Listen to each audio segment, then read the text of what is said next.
the most dominant car in Formula 1 history, before the Red Bull RB19 ruins everything in 2023, or what's left of it. Disclaimer, I'm not including cars from the 1950s, because they ran for multiple seasons. The 1952 Ferrari 500 almost went unbeaten for 2 straight seasons, only to lose the final round of the 53 season to Fangio's Maserati. But I believe they deserve a video of their own, and maybe in due time that will happen. And since it's my channel, you can have a right old moan about it, call me an idiot in the comment section, or accept my incredible judgment as superior to all else. Take your polls and join my reptilian conspiracy to rule the world, which may or may not be flat. But I digress. When McLaren ruled the world. The McLaren MP 4-4. In 1987, Nelson Piquet won his 3rd World Drivers' title. Williams was on top of the world and had the best engine on the grid. The Honda V6, McLaren's Porsche power, was seemingly spent, and Williams was all conquering, or so they thought.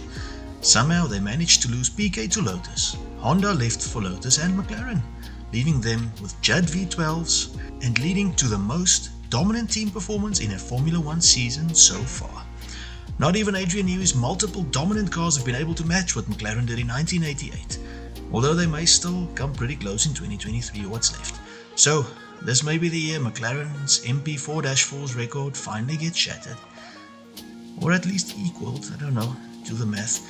This is the story of the car that won 93.75% of the races it entered. A quote to start off with. The McLaren MP 4-4 is statistically, for now at least, the best Formula 1 car of all time. In the 1988 Formula 1 season, in the hands of Alain, Prost and Ayrton Senna, the MP 4-4 won 15 of the 16 races, only missing out on the complete set, the Italian Grand Prix, thanks to Senna's famous collision with Jean-Louis Schlesser. Just 1 month after Enzo Ferrari died, even McLaren had to feel okay with losing that one to Ferrari. Powered by a superior Honda engine, sniped from rivals Williams for the 88 season, the MP44 was masterminded by designer Steve Nichols and technical director Gordon Murray. What they came up with was leagues ahead of the rest, truly one of the most dominant Formula 1 cars we've ever seen. Despite that unfortunate mishap at Monza, the MP44 was imperious throughout the season in a way never seen before or since. It holds a 93.75% victory rate, and overall scored 10 1-2 finishes. Prost won 7, Senna won 8, and the Brazilian secured his first of 3 Formula 1 World Championships. End quote. The quote was from www.goodwood.com. 1988 was truly the perfect storm for McLaren. Well, from the Storm's point of view anyway. If you were the George Clooney character in the movie, I guess you would probably be Williams in this scenario, or like not the Storm in any case. 2 brilliant designers working together in Steve Nichols and Gordon Murray, who was of course born and raised in South Africa, never forget, the magnificent Honda engine, and 2 of the greatest drivers in the history of the sport in Prost and Senna, and one of the greatest team principals ever in Ron Dennis. Like I said, perfect storm. No other team could touch the McLarens that season. They were the Red Bulls of 1988. 16 races, 15 poles, 15 wins, 10 fastest laps. Complete and utter dominance. Even Helmut Marko would be impressed. Prost finished 14 out of 16 races, already an achievement in an era when the car seemed to be as tough as paper mache. He won 7 and finished 2nd in the other 7, and still could not win the driver's title. What a season! Madness, my friend, madness.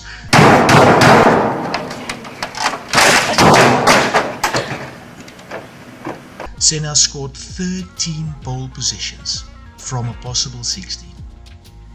Won 8 and beat the Frenchman to the title. The only race they didn't win was at Monza, as previously stated, when Prost had an engine failure and Senna crashed out while leading 2 laps from the end. So the MP4-4 was brilliant even when failing, as the Monza failure allowed Ferrari to win at home a month after the death of the great Enzo Ferrari himself.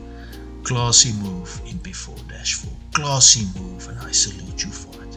To give you an idea of how incredibly dominant this car was, I quote the following from the Wikipedia entry on the McLaren 4-4.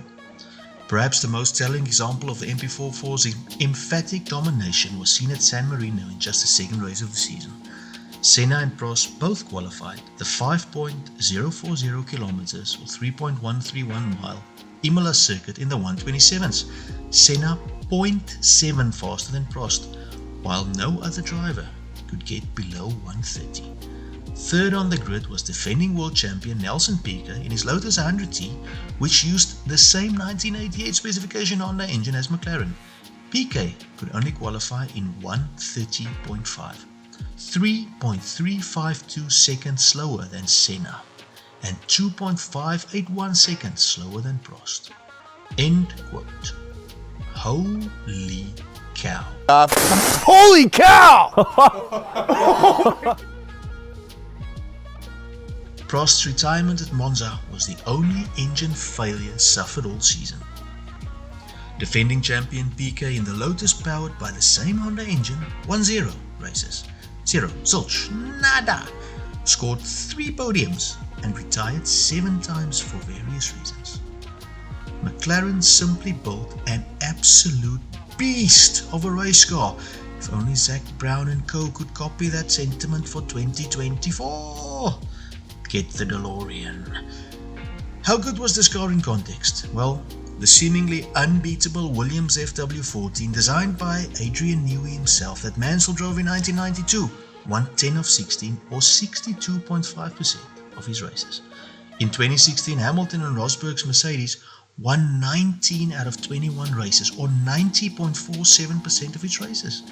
The McLaren MP4-4 won 15 out of 16, 93.75% of races entered.